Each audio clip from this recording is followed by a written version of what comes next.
যখন বাসায় গেলেন শুনলেন আপনার বিয়ে ঠিক হয়ে গেছে, আমার বিয়ে ঠিক হয়ে গেছে, যাই দেখি ওই মেয়ের সাথে? বাজদা আছে। আর মেয়েটাকে দেখে আপনার পছন্দ হয়নি?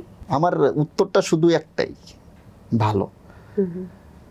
এই ভালোই, এই সবকিছুই। এখন ভালো তো আমি বলছি, এখন আমি খারাপ বললে তার হবে না, ভালো। আচ্ছা। মেয়ে তো ভালো, মেয়ে দেখতে শুনতে ভালো, তাহলে আমি তার খারাপ বলতে পারবো না তারে। তারপর? পরে আপনার বিয়ে শাদী হইলো। এমন একটা কথা বলছে, এই কথাটা আমার ভিতরে হিট হিট মতো, যেরকম কলিজা লেগে যায় ওরকম লেগে গেছে।